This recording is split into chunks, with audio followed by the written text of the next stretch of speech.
So in this chapter, chapter 15 of Berserk, we see Guts going in like a beast on these enemies of the Band of Hawk. And as the battle continues, Guts is going in. He's fighting these dudes on a single forest road, all by himself, multiple enemies. He's fucking them up. He's cutting them, stabbing them in the throat, cutting them in the throat, just fucking these dudes up, doing his duty, doing his job. Now, at one point, he gets slashed in the back. And then we cut over to Griffith and all the other guys, all the other Band of the Hawk, getting back to the castle. And some, scholarly dude, some nobility dude, it looks like, comes down and says, that was a great plan. Griffith, this, that, and the other thing. He goes, gets off his horse, goes over to one of his own people and says, what of our allies? What is the damage? And the guy says, it's not considerable. He goes, what about Guts? Is he alive? And the guy's like, I haven't seen him since, our attack. And Skaska's thinking to himself, is he really that great? He's fighting on a single forest road, multiple enemies. So we cut back over the Guts, and he's fighting these dudes, and the brutality is top notch still in this manga so far. Cutting dudes in the fucking throat, stabbing them in the throat, cutting them in their back, but then Guts gets actually hit in the back, it looks like, but I don't know if it does much damage or it's just going to be a shallow cut. He gets knocked off his horse, and it looks like that's the end for Guts, but then Griffith shows up with a few of his own people and starts shooting crossbow bolts at these people, and he yells to Guts, grab on. There's a panel where they grab each other's hands, and I'm like, okay, is this supposed to be signifying camaraderie? Like, are they really comrades now, or is Griffith just playing the game? You know what I mean? So he's like, why'd you come back for me? He's like, don't talk, you'll bite your tongue. And they're leading these dudes away, and then they get to the clearing and they say, disperse. And we see whatever kingdom they're working for right now with a bunch of cannons, and they light these enemies up. They start shooting them, and the guys flee. And then that night, we see the Band of the Hawk having a party.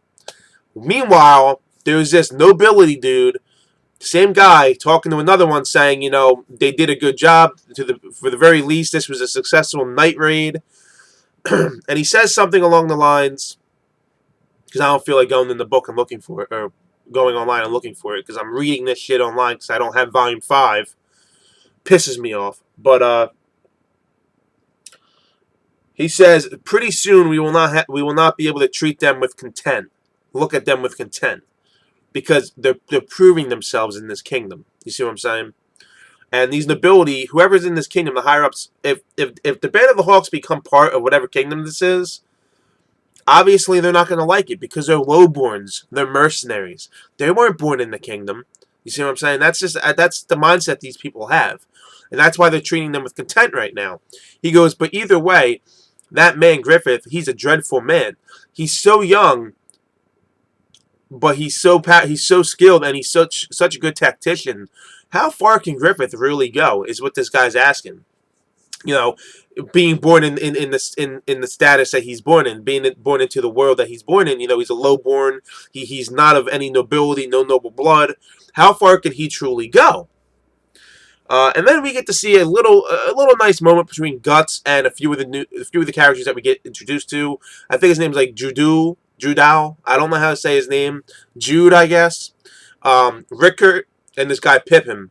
And Rickert's like, thank you. He gives Guts some thanks because he's like, if it wasn't for you, I wouldn't have narrowly escaped death. You know what I mean? And then he introduces Jude introduces himself and says, are you not going to come down and party with us? We can't have a party without our hero. This is a party for you. It's a welcoming party. Are you really going to reject our kindness like that? And Guts is like, I didn't tell you to do that. Whatever. And this big dude, who kind of reminds me of Donovan, just not as ugly as that motherfucking rapist, named Pippin, grabs Guts, and Guts is like, don't touch me, because, Guts doesn't like to be touched. And he brings him down to the tent, and they're all partying, they're having a good time. Corkus seems like he's a little pissed off. He's not liking it because Corkus don't like Guts. Casca's like sitting up somewhere looking at the moon, And Griffith is doing his own thing, drinking and whatnot, getting praised by his mercenary comrades. And they're like saying, all these other mercenaries are praising Guts. You're amazing. Griffith was right. You do have skill. You know, you have greatness, just like Griffith thought. You know, you seem like a trustworthy guy. It'll be nice working with you. And this one dude puts his hand on his shoulder, and Guts doesn't say, "Don't touch me." He just smiles, and I think he finally feels like he has a place to belong. Ever since birth, he's been surrounded by death. He was with Gambino's mercenary group, but I think somewhere in his heart he felt like he truly didn't belong. He knew these other mercenaries didn't consider him a comrade. He knew they looked at him with contempt and with fear because he's a child of death. He's a bad omen. He knew somewhere down inside that Gambino never truly looked at him like a son, even though he continued to fool himself and deny it, vehemently in his mind. He just knew he never belonged. But now he's in a place where I feel like Guts is starting to feel like he can belong with these people. They're young like him, they're skilled like him, they're all praising him. They're having a good time. They're not looking at him like he's some kind of curse and some kind of bad omen. I truly feel like he's starting to feel like he can live his life with these people and fight alongside with them. You know what I mean? At least that's what I'm starting to feel like, because a lot of them are starting to look up to Guts, are starting to trust him. The only two that really aren't that I can see is Corkus and Casca. But Casca, it's more out of I think jealousy and envy, because it's the first time that she's ever seen Griffith, say those words to somebody. I want you, you belong to me. I think Casca's been wanting to hear those words because Casca may secretly love Griffith. Or maybe just love the idea of wanting to be with Griffith. So I think Casca's distrust and whatnot towards Gust is just jealousy and envy. I think Corkus is the same way. I think Corkus is just being a jerk off to be a jerk off. He doesn't trust Guts. He doesn't like the fact that Guts killed one of their own guys named Dante. All the other mercenaries seem to be forgetting that. But if you're a mercenary, you live by the creed that, you put your life on the line every day. The strong will live, the weak will die. So Dante wasn't strong enough to live. Maybe some of these mercenaries feel that way, and it is what it is. And they gain a new comrade out of it. They found a replacement, in Guts. But those are just my thoughts, guys. Let me know your thoughts on my thoughts. Let me know your thoughts on this review, on this chapter 15. Part 7 or 6, I believe. I think it's part 7 of the Golden Age arc. Let me know your thoughts on it. What do you think about anything that I talked about, as far as Guts belonging with these people, and why Casca doesn't like Guts, and why Corkus doesn't like Guts.